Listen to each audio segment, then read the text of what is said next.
ሰላም እንዴት ናችሁ? ከይቅርታ ጋር ዛሬ የምናገረው ነገር እናንተ ጆሮአችሁ የለመደውና የወሰናችሁት ከሰማችኋቸው ነገሮች የራሳችሁን ጃጅመንት የወሰናችኋቸው ነገር ሊሆን ይችላል። ግን እኔ መናገር የምፈልገው ነገሮች ሰዎች በሰጡን መንገድ ብቻ ማየት የለብንም። አሁን እኔ ለምሳሌ አንድ ነገር እናገራለሁ፣ በእኔ እይታ ብቻ አይደለም፣ ግራና ቀኝ ወስደን የማየት ልማድ ማዳበር አለብን። ዛሬ እንደገና የምናገረው ስለ የስፖርት ጋዜጠኛና ደራሲ ገነነ መኩሪያ አሟሟት ጉዳይ የምናገረው። አሁን በዚህ ጉዳይ ላይ ከዚህ በፊት በአዲስ አበባ የነፍስ ግድያ ወንጀል ምርመራ ክፍል ምርመራ ተደርጎ የሐኪም ምርመራ ቀርቦ ሰውየው እንግዲህ ወንድማችን ገነነ በራሱ እንደሞተ የሐኪም ማረጋገጫውም እንግዲህ መርማሪ ፖሊሶችም ካላቸው መረጃ በዛ ደምድሞ በዛ ጉዳይ የታሰረ ሰው አልነበረም። በዛ ሂደት ውስጥ በምርመራ ሂደት ውስጥ የተፈጠረ ስህተት ነበር። ምንድነው የተፈጠረው? ገነነ ሞተ ተብሎ በተገኘበት ሆቴል ውስጥ አስክሬኑን ፖሊስ መጥቶ ሳያየው ከቦታው ላይ ሰዎች በማንሳታቸው ያ ነገር ስህተት እንደሆነ እኔም ከዚህ በፊት በቪዲዮ ተናግሬያለሁ። ሁሉም ሰው ሊክደው አይችልም። አንድ ሰው የሆነ ወንጀል ሲፈጸም ቦታው ላይ ፖሊስን ጠርቶ ከፖሊስ በኋላ ፖሊስ ወይም ቅበሩ ወይም ደግሞ ሐኪም ቤት ወስዶ ካረጋገጠ በኋላ ነው ሰዎች መውሰድ ያለባቸው። ይህንን የወሰዱ ሰዎች በእኛ ሀገር በተደጋጋሚ እንደዚህ አይነት ነገር ይደረጋል፣ ስህተት ነው ብዬ ተናግሬያለሁ። የእኛ ሀገር ሰው ብዙ ጊዜ የቤተሰቡ አባል ራሱን አጠፋ ብሎ ላለማለት ሚስጥርን ውጭ ከሚወጣ ስም ያለው ሰው ስሙ እንዲሆነው ሞተ የሚለውን ለመደበቅ የሚያደርገው ነገር ነው በአብዛኛው። ኦኬ እኔ አሁንም ቢሆን ምርመራ እንደ አዲስ ምርመራ ተጀምሯል። በዛ ምርመራ ላይ በአርአያ ተስፋ ማርያም ፕሮግራም ላይ ነው ያየሁት። በዛ ምርመራ ላይ ባለቤቱና አስክሬኑ ያደረሰው ደላላ የሆቴሉ ባለቤት ታስረዋል እና ምርመራ እየተደረገባቸው ነው በፌደራል ፖሊስ የሚል አይቻለሁ። እንግዲህ እንደምናየው የመጨረሻው የአንድ ምርመራ የመጨረሻው ማስረጃ የሚሰጠው የሕክምና ክፍል ነው። ከዛ የታክቲክና የሌሎች የፎረንሲክ ምርመራ የሚባሉ በፖሊስ የሚካሄዱ አሉ። በወንጀሉ ቦታ ቢነካካም የተወሰነ ቅርጽ ሊቀየረው ይችላል እንጂ ዋናውን ነገር የወንጀሉን አፈጻጸም ማን ፈጸመው፣ በራሱ ሞተ፣ በሰው ሞተ የሚለውን ለማወቅ ብዙ የሚያስቸግር አይመስለኝም ምለው ብዙ ራሱን ያጠፋ ሰው ከሞተበት ቦታ አንስቻለሁ። እንደዚህ አይነት ኬዞችን መርማሪ ሆኜ መርምሬያለሁ። ዝንባሌ ሙያዬም ስለሆነ በእንደዚህ አይነት ጉዳዮች አነባለሁ፣ ሰፋ ያለ ነገር አጠናለሁ፣ እከታተላለሁ። አሁን ይሄ ነገር ከሆነ በኋላ እንኳን ብዙ ነገሮችን አይቻለሁ። በዓለም ላይ ራሳቸውን ያጠፉ ሰዎችን ሊስት ከጎግል ላይ አውጥቼ የ30 ሰዎችን ላይፍ መርምሬያለሁ፣ አይቻለሁ። ገሌ ቢል ጠቅስላቸው የሚችል ሚሊዮነሮች፣ ቢሊዮነሮች፣ የታወቁ ፊልም አክተሮች፣ ትልልቅ ሰዎች፣ ምሁራኖች፣ ነጋዴዎች፣ አስተማሪዎች፣ ባለትዳሮች በተለያየ ምክንያት ራሳቸውን አጥፍቶ ተገኝተዋል። የኛ ጋዜጠኞች ግን ሲጠይቁ የምንሰማው አንድ ከሆነ ሰው ጋር የሚተዋወቅ ሰው ይጠሩና ራሱን ያጠፋል ብለህ ትገምታለህ ብለው ይጠይቃሉ። አይ አልገምትም። ማንም ሰው ራሱን ማጥፋት ቅጽበታዊ ስሜት እንደሆነ ነው ያነበብኩት። ራሱን ሰዎች የሚያጠፋባቸው 5 የተለያዩ መንገዶች እንዳሉ ሳይንሱ ያስረዳል። እነዛ ነገሮች ለመዘርዘር ጊዜ ይወስዳል። ምናልባት ጊዜ ካገኘው አንድ በአንድ ዘረዝራቸዋለሁ። ግን ራስ ማጥፋት ማለት ቅጽበታዊ ስሜት ነው። ሰው ድንገታዊ የሆነ ነገር ሲገጥመው፣ ተስፋ ሲቆርጥ፣ ሲያዝን፣ በጤና ሁኔታ ሊሆን ይችላል፣ በፍቅር ግንኙነት ሊሆን ይችላል፣ በገንዘብ ምክንያት ሊሆን ይችላል፣ በአእምሮ ችግር ሊሆን ይችላል። በሆነ ምክንያት ብቻ ሰው ራሱን የሚያጠፋት ስሜት የሚሰማው ጊዜ አለ።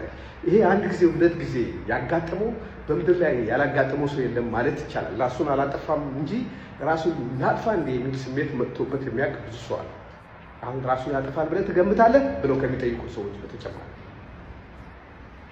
በአንድ ጉዳይ ላይ ለምሳሌ አንድ አባት ሲሞት የደረሱ ልጆች ካሉት ከ18 ዓመት በላይ የሆኑ ልጆች ካሉት የአባታቸው ሞት ምን እንደሆነ ለማወቅ መጣራቸው አይቀርም። ስለዚህ በእነዚህ ለአንድ አባት ልጆቹና ሚስቱ ከማንም ቅርብ ናቸው። እንዳጋጣሚ ሆኖ ሚስቱና ሰውየው ባይስማሙ እንኳን ተለያይቶ ያለመግባባት ቢኖር እንኳን እስካልተፋቱ ድረስ ባለመብትነቷ የሚከለክል የለም። አንድን ሚስት ወይም ከሚስት የበለጠ የሆነ ጋዜጠኛ ባለመብት ሊሆን አይችልም። እውነት የማውጣት ጉዳይ አይደለም። ይሄ ነገር የእውነት የማውጣት ጉዳይ ቢሆን በየጊዜው ስንት ሰው አየው፣ 4-5 ሰው አየው፣ 1 ሚሊዮን ሰው አየው፣ 500,000 አየው። ይሄ በሰዎቹ እየተነገደ ነው። ከእንደገና ስለገነነ ለማውራት የግድ ከህወሓት ጋር የህወሓት ዜና መነገር አለበት። ከፖለቲካው ጋር ከጦርነቱ ጋር አቀላቅሎ የሆኑ ሰዎችን ለመጉዳት የተቀነባበረ ሴራ እንዳለ ያሳየኛል። እንደ ኤቲክስ እንደ ጋዜጠኝነት ሙያ እውነትን ማውጣት ተገቢ ነው። የሆኑ ሰዎችን ብሌም ማድረግና ማጥቆር፣ የሆነ ሴት ባሏን ውጣ ብለዋለች ቢባል ከቤት ገደለችው ማለት ነው። የሆነች ሴት በባሏ ላይ ማገጠች ቢባል ቢሆን እውነት ከሆነ ገደለችው ማለት ነው። ያ ሌላ ነገር ነው። ያ ሌላ ነገር ነው። በትዳር ውስጥ የሚፈጠር ሌላ ነገር ነው። ሰው መግደል ሌላ ነገር ነው። እኔ ባለኝ መረጃ ከዛ በኋላ ሳጠያይቅ ገነነ ራሱ ከቤት የወጣው ራሱ ነው። መመለስ ሲፈልግ ነው ሚስቱ እምቢ አለችው የሚል ነው። ከ4 ቀን በኋላ መመለስ ሲፈልግ ሚስቱ እምቢ ብላለች። የመጀመሪያ ጊዜ ሲወጣ ጊዮን ሆቴል ቀጠሮ አለኝ ብሎ ከቤተሰቡ ከልጆቹ ጋር አብሮ ነው የወጣው። ከዛ ምሳ ሊበሉ የሆነ ቦታ መሄድ ነበረባቸው። እዛ እኔ የምጠብቀው ሰው አለ፣ የኔን ድርሻ አምጡልኝ አለ። የሆነ ቦታ ጊዮን አካባቢ ትተውት ሄዱ። በልተው የእሱን ይዘውለት ሲመጡ አጡት። ሲደውሉለት ስልኩ ዘጋ። ከዛ ጠፋ። ያን ጊዜ ነው ሆቴል የያዘው። ከተወሰኑ ቀናቶች በኋላ መመለስ ሲፈልግ እስካሁን የት ነበርክ ብለዋለች ሚስቱ። እኔ ቅርብ ከሆነ ሰው ያገኘሁት መረጃ። ሕክምና ደግሞ የአበሻ ሕክምና ማድረጉ ሁለተኛ እግሩ ላይ የሐኪም ስጋት እንዳለ ሁለተኛ እግሩ እንደሚያሰጋው እንደዚህ አይነት የሐኪም ማስረጃዎችን ለምን አያወሩም? ለምን የሆነ ሰው ብሌም ማድረግ ብቻ ይፈልጋሉ? እውነታውን ለምን አይፈልጉም? የሆነ ሰው እኮ የእንትን በሬ መሆን የለበትም። የመስዋዕት በሬ ወይም የመስዋዕት በግ መሆን የለበትም። የሆነ ሰው ከሞተ ራሱ ከሞተ ይሞታል። ሰው ማንም ሰው ራሱን ሊያጠፋ ይችላል በተለያየ ምክንያት። በሰው ተገደለ የሚል ጭብጥ እስኪገኝ ድረስ ሰዎች መማቀቅ የለባቸውም። አሁን እኮ በጋዜጠኞች ወሬ ሰዎች መታሰር ጀምረዋል። ጋዜጠኛ በሚሉ ሙያው ያላቸው ጋዜጠኞችን አከብራለሁ፣ ለነሱ ሪስፔክት አለኝ።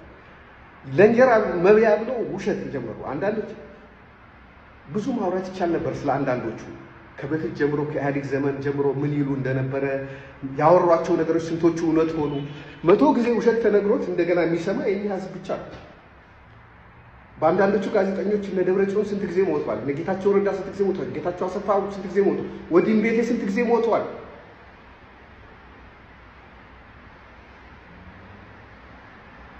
ኢየሩሳሌም አርአያ ከህወሓት መንደር የቃረምኩት ብሎ ድሮ አርአያ ተስፋ ማርያም ይጽፎ የነበረው ነገር እውነት ነበር። እውነት ቢሆን ኖሮ ህወሓት አንድ ቀን ያሳድረዋል። ህወሓት አይደለም ለሱ 17 ዓመት ከሱ ጋር ተዋግቶ ለመጡ ሰዎች አይራራም። እውነት ቢያወራ አንድ ቀን ውሸት ስለሆነ ምን ቸገረን፣ ለኛ ጥሩ ነው ብሎ እንደውም እነሱ ሊሰጡት ይችላሉ። እኛ በዛን ጊዜ በመንግስት ስራ ላይ ነበር፣ ትልቅ ስልጣን ባይኖረንም የምናውቃቸው ነገሮች ሁሉ ይዋሽ ነበር። እና በውሸት ሰው ይገናል። እና ፍርድ ቤትም ዳኛም መሆን አለበት።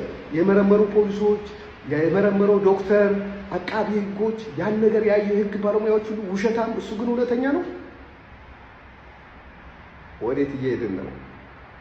የአፈኞች ሀገር አናርጋት። ባለሙያዎች ይከበሩ። በሙያ የተሰጡ ዲፊኒሽኖች ተቀባይነት ይኖራቸው።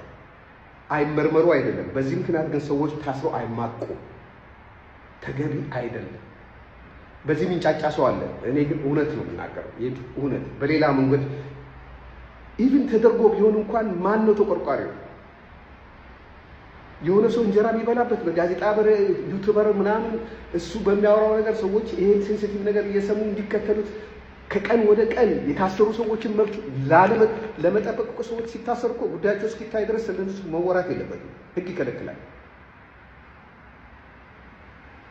አዝናለሁ። ይሄ ባልናገር ይጸጽተኛል።